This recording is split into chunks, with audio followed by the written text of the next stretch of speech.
함께 만드는 언론 미디어 협동조합. 여기는 국민TV. 함께 만드는 언론 미디어 협동조합.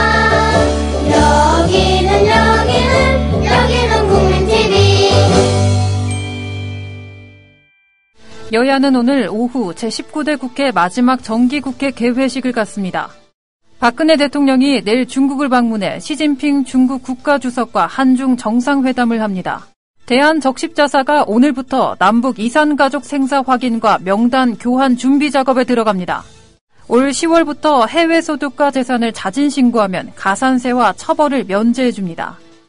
여러분 안녕하십니까? 9월 1일 국민라디오 정오뉴스입니다. 먼저 정치 부문 소식입니다. 여야는 오늘 오후 제19대 국회 마지막 정기국회 개회식을 갖습니다. 앞으로 100일간 이어질 이번 정기국회에서는 2016 회계연도 예산안과 노동개혁 관련 법안 등 각종 현안 법안들이 처리되고 국정감사가 실시될 예정입니다. 새누리당 김무성 대표, 새정치민주연합 이종걸 원내대표는 2, 3일 각각 교섭단체 대표 연설을 통해 정치개혁과 경제 활성화, 일자리 창출 방안 등에 대한 구상을 밝힐 계획입니다. 박근혜 대통령이 2일 중국을 방문해 같은 날 시진핑 중국 국가주석과 한중 정상회담을 개최합니다. 박 대통령의 이번 중국 방문은 임기 반환점을 돈 이후 국정 2기를 맞아 첫 해외 출장이자 집권 3년차 하반기 정상 외교의 시작이라는 점에서 의미가 있다는 게 청와대의 설명입니다.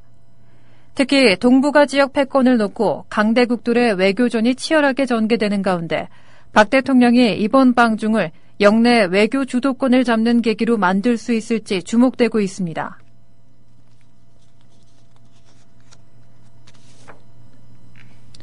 오는 10일 시작하는 19대 국회 마지막 국정감사에 재벌 총수와 대기업 대표를 증인이나 참고인으로 불러야 한다는 요구가 쏟아지고 있습니다. 올해는 롯데그룹의 경영권 분쟁과 삼성물산 제일모직 합병 등 사회적 주목을 받은 경제 이슈가 많았던 만큼 야당을 중심으로 기업인 출석의 필요성을 내세우고 있지만 해마다 반복되는 무더기 소환에 대한 비판적인 시각도 만만치 않습니다. 오늘 국회 각 상임위원회에 따르면 이번 국감을 앞두고 가장 자주 오르내리는 이름은 단연 롯데그룹의 신동주, 신동빈 형제입니다. 정무위원회와 산업통상자원위원회, 기획재정위원회 등 3개의 상임위에서 증인 채택을 추진하고 있어 겹치기 논란이 예상되고 있습니다. 한국과 미국이 현지 시간 31일 한반도 문제 중국의 건설적 역할이 필요하다는 데 공감하고 하반기 이어질 정상외교 일정 속에서 서로 긴밀한 전략적 대화를 계속하기로 했습니다. 윤병세 외교부 장관과 존 케리 국무장관은 이날 미국 알래스카주 앵커리지에서 열린 북극 외교장관 회의 참석을 계기로 한미 외교장관과 회담을 열고 한반도의 평화와 안정을 위한 중국의 건설적인 역할이 중요하다는 데 의견을 모았습니다. 한미 양국이 북한 핵 문제와 군사도발, 평화, 통일 문제 등을 논의하고 해결해 나가는 데 있어 중국이 북한에 대해 지렛대 역할을 행사하는 게 중요하다고 보고 이를 긍정적으로 유도해내기 위해 긴밀하게 협력해 나가겠다는 해석으로 분석되고 있습니다.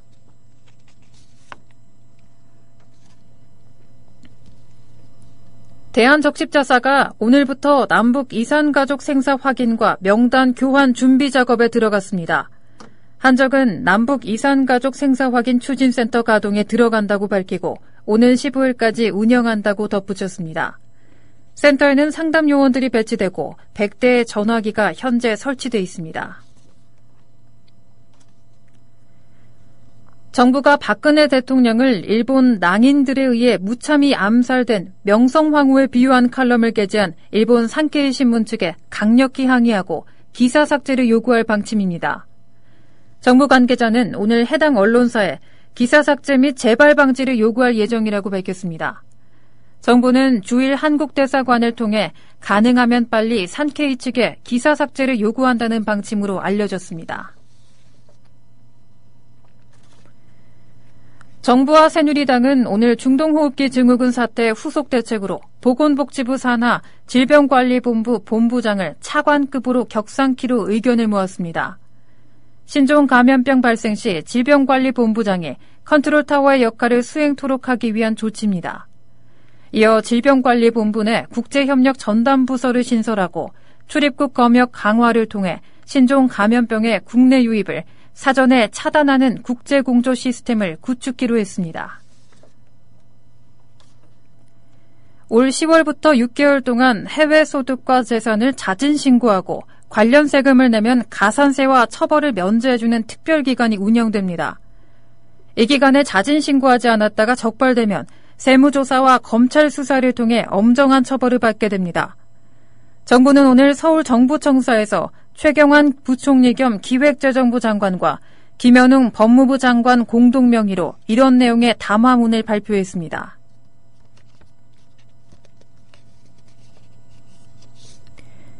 메르세데스 벤츠 등 수입차 업계가 국내 경기 활성화와 청년 고용 증대에 동참하기 위해 올해 하반기에 최대 1,000여 명을 채용하기로 했습니다. 학력을 따지지 않은 영업직부터 고졸 이상 AS 부문까지 전 분야가 망라됐으며 정규직 채용 비중도 높아 주목되고 있습니다. 수입차 업체들의 한국 시장 진출 이후 이 같은 수준의 대규모 채용은 이번이 처음입니다. 수입차가 국내에서 급속히 대중화된 만큼 과감한 인력 고용으로 국내 경제에 이바지하려는 의지가 돋보이고 있습니다. 8월 수출액이 393억 3천만 달러로 작년 같은 달보다 14.7% 줄어든 것으로 잠정 집계됐다고 산업통상자원부가 오늘 밝혔습니다. 월간 수출액 감소율로는 글로벌 금융위기가 발생한 직후인 2009년 8월 이후 6년 만에 최대폭으로 떨어졌습니다. 수입액은 지난해 같은 기간보다 18.3% 줄어든 349억 8천만 달러로 파악됐습니다. 소비자 물가 상승률이 9개월째 0%대를 기록하고 있습니다. 경기 침체 속에서 물가가 하락하는 디플레이션 우려가 여전히 계속되고 있습니다. 통계청이 오늘 발표한 8월 소비자 물가 동향을 보면 지난달 소비자 물가 지수는 작년 같은 달보다 0.7% 올랐습니다. 지난해에 이어 올해 상반기에도 싱가포르가 중국을 제치고 우리나라 석유 제품을 가장 많이 사들인 것으로 나타났습니다. 그러나 이는 중국 내 석유 제품 수요 감소 및 자체 설비 증설, 중개무역 시장 거래 활성화 등에 따른 것으로 세계의 공장인 중국의 공백을 보완하는 새로운 수출처 개발이 필요하다는 지적이 나오고 있습니다. 오늘 한국석유공사 및 대한석유협회에 따르면 올해 상반기 한국은 56개 국가에 2억 2,819만 배럴의 석유 제품을 수출한 것으로 집계됐습니다. 계속해서 사회부문 소식입니다. 정부는 메르스 후속 대책의 일환으로 질병관리본부장을 차관급으로 격상시켜 감염병 발생 시 방역대책본부장의 역할을 맡아 방역을 책임지도록 했습니다. 또 감염병 긴급상황실을 설치해 연중 무휴 24시간 운영하고 음압병상을 2020년까지 1,500개까지 확충하는 방안도 추진키로 했습니다. 정부는 오늘 오후 황교안 국무총리 주재로 국가정책조정회의를 열어 이 같은 내용의 국가방역체계 개편안을 발표했습니다. 고용노동부는 8월 구직급여 신규 신청자가 6만 3천 명으로 지난해 같은 달보다 3천 명 감소했다고 밝혔습니다. 올해 들어 8월까지 구직급여 신규 신청자는 67만 7천 명으로 지난해 같은 기간보다 1만 2천 명 감소했습니다. 1월에서 8월까지 구직급여 지급자는 94만 8천 명, 지급액은 3조 456억 원입니다. 각각 2만 7천 명과 3,330억 원이 증가했습니다. 주민세를 올리지 않으면 재정 지원을 줄이겠다는 정부의 압박에 특별 광역시 5곳 등 자치단체 59곳이 인상을 결정했습니다. 서울 등 특별 광역시 3곳과 충남 지역은 주민세 인상 행렬에 동참하지 않았습니다. 행정자치부는 올해 주민세 부과가 끝난 지난달 기준으로 특별 광역시 5곳과 시군 54곳이 주민세 인상을 결정했다고 밝혔습니다.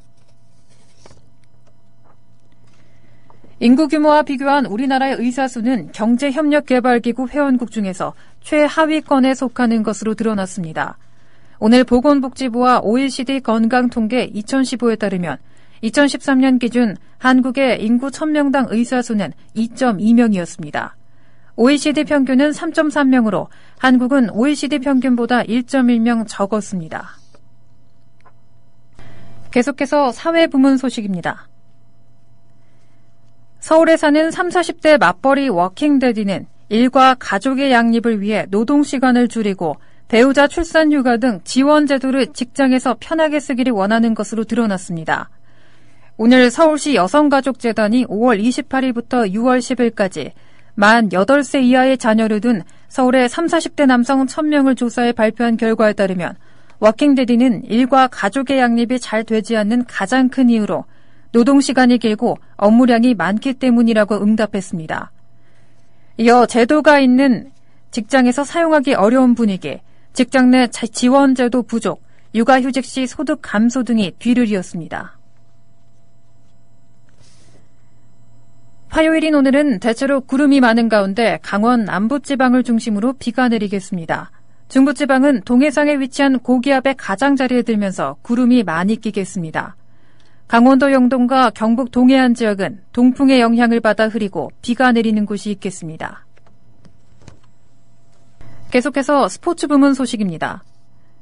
축구 국가대표팀 슈틸리케호에 오랜만에 얼굴을 비춘 황의조와 석현준, 권순태 등은 대표팀 첫 훈련에서 남다른 각오를 밝혔습니다.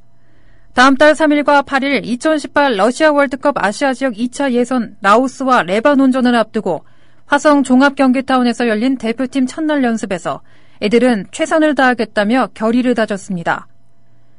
작년 12월 제주도 전지훈련에 합류했던 공격수 황의조는 최근 K리그에서 10골을 터뜨린 독점력을 앞세워 다시 대표팀 명단에 이름을 올렸습니다. 황의조는 발탁될 것이라고 생각하지 않고 마음을 놓고 있었는데 뽑혀서 기분이 좋고 설렌다면서 배운다는 자세로 훈련에 임하겠다고 말했습니다.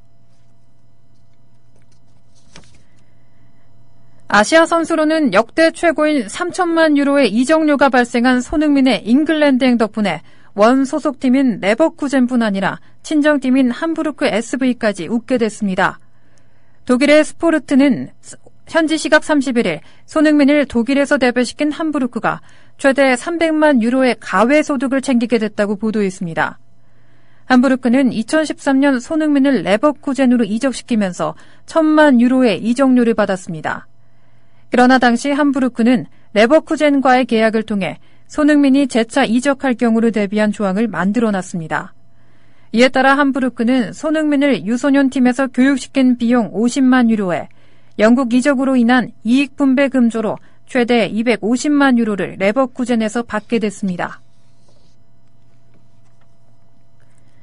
한국 축구대표팀의 이선 공격수 구자철이 독일 분데스리가 아우크스부르크로 이적했습니다.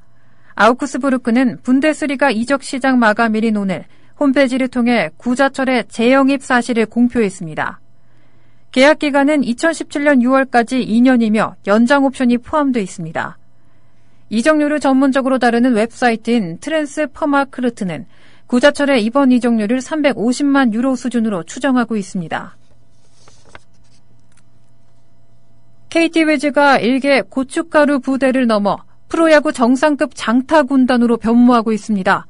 올해 1군에 뛰어든 KT는 118경기를 치른 오늘 현재 팀 홈런 110개로 두산 베어스와 공동 5위에 올라 있습니다.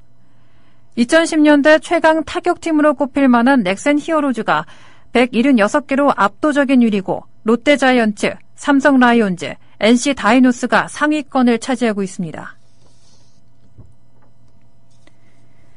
세계 남자 프로골프의 1인자 자리를 놓고 빅3 로리 맥킬로이, 조던 스피스, 제이슨 데이가 미국 프로골프 투어 플레이오프 2차전에서 불꽃 튀는 대결을 이어갑니다. 현지 시각 4일 미국 매사추세츠주 노턴의 보스턴 TPC에서 개막하는 도이체방크 챔피언십은 페덱스컵 랭킹 100위까지 출전하는 플레이오프 2차전입니다. 가장 관심을 끄는 선수는 바로 맥킬로이입니다. 맥킬로이는 플레이오프 1차전 바클레이스에 나오지 않아 페덱스컵 랭킹 15위로 밀렸지만 우승 한 번이면 언제든지 선두권으로 뛰어들을 수 있어 그 귀추가 주목되고 있습니다. 이상으로 국민라디오 12시 정오 뉴스를 마칩니다. 함께해 주신 여러분 고맙습니다. 국민라디오 팟캐스트 응원하는 가장 쉬운 방법 아시나요? 다운로드하기, 별점 주기, 댓글 달기, 구독하기. 국민라디오 팟캐스트 널리 알리는 가장 쉬운 방법 다운로드하기, 별점 주기, 댓글 달기, 구독하기. 기억하세요. 다운로드하기, 별점 주기, 댓글 달기, 구독하기.